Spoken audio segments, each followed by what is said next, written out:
Douglas, what are you doing? Come on, Douglas, what are you doing? So this is going to be a little video on what could have been. I really would have liked to include the Rockland Branch as a fully scenic portion of the layout, but fortunately it just became a 15.5 foot staging track. But we'll talk about what it could have been. So this is the track as it departs from the main line and goes down into staging. The entrance to staging would have been hidden by trees on each side of the track. The other hidden feature of it would have been the houses on the street above it. I don't like not being able to see what's in staging, so I installed a camera in the staging track so you could actually look down the track and see the train coming into staging. The camera's at the very end of the track, so as you come at the end there, you can see the locomotive on a video monitor that I have sitting inside the helix. So let's get started on a trip down the Rockland Branch. A spur came off the main line to go into Brunswick Naval Air Station where they received fuel. The commissary also received food in boxcars, and I remember in high school going there with my mother to the commissary and seeing the boxcars to the side of the storage side of the commissary. Just past the naval station was a steel yard where they kept the steel for the Bath Iron Works shipbuilding yard, which is now owned by General Dynamics. In this aerial view, you can see how large the facility actually is.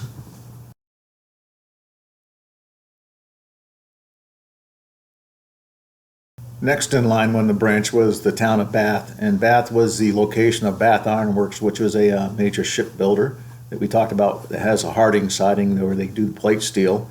Bath also had a pretty significant amount of trade off the wharves when it was in the steam era, but most of that was gone by the 70s.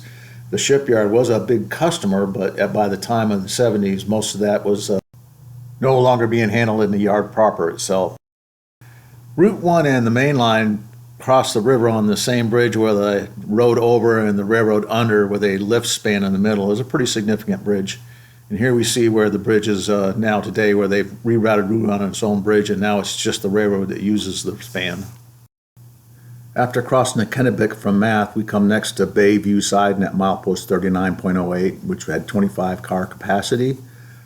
Following that was Main Yankee at 46.66. This was a long spur down to the Main Yankee nuclear power plant that operated from 1972 to 1996 and was then decommissioned and now is basically demolished and gone.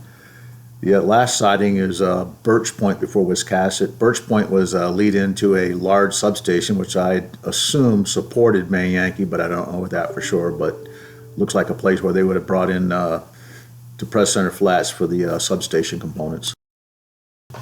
The next town on the Rockland Branch is the town of Wiscasset. Wiscasset was a famous seaport for the first part of the 20th century and also had a main 2-foot gauge railroad that ran perpendicular from where the station was up into the town of Albion, Maine, the Wiscasset, Waterville, and Farmington Railroad. In this overhead view, you can see the town of Wiscasset, and then you can see the rail line crossing the outskirts of the Sheepscott River until it finally goes across at the very northeast. In this detail from the picture, you can see where the old route of the Wiscasset, Waterville, and Farmington Railway went across the flats into the actual area of the Main Central Railroad trackage. Where the railroad actually crossed the Sheepscott River was a pretty substantial structure. It would make a nice site on a model railroad if you decided to model it, but I think a lot of it would require scratch building, as you can see from this photograph. Next in line was the town of Newcastle, which had a station. In the above head view, you can see where the old station used to be and some of the outbuildings, probably a freight house that also served this area in the past.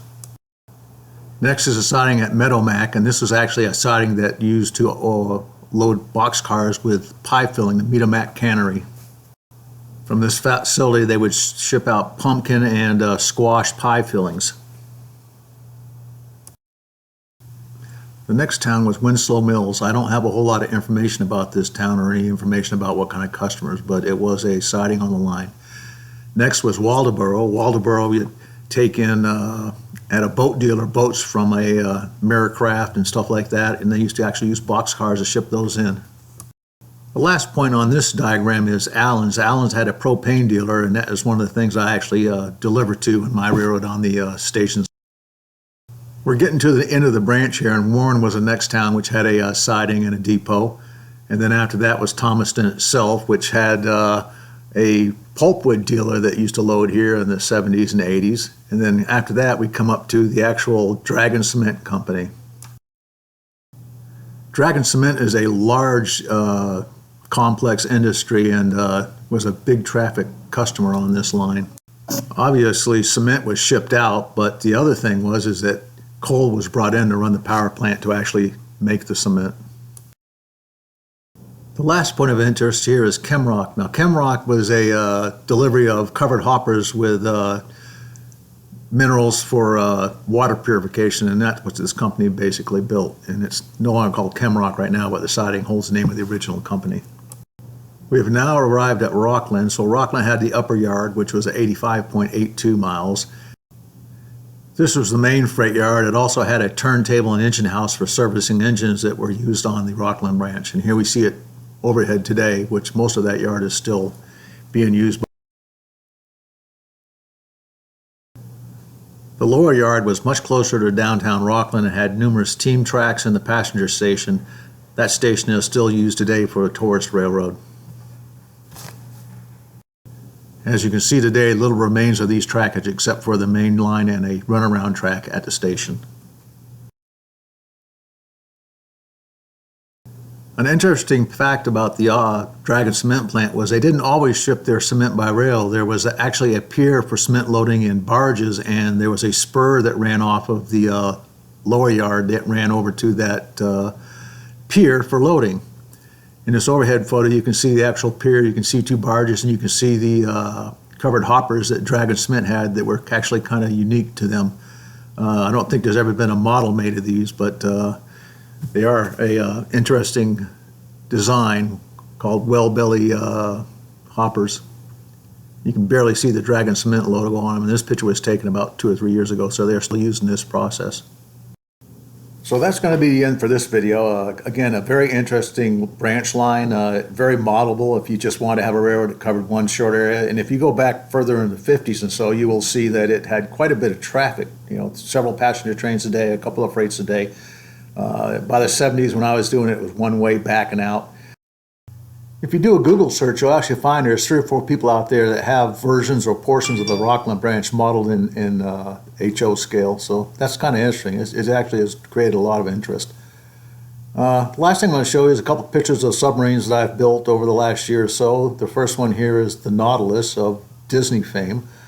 I was always so interested in this movie when I was growing up, and then I always looked for a model of this as I was getting older and older, and there's actually a company that makes them now. So this is a resin kit of the Disney Nautilus, and it's about 19 inches long, and it's a nice looking model for a resin kit. And they actually make a larger one too, which I've bought and I'll build someday.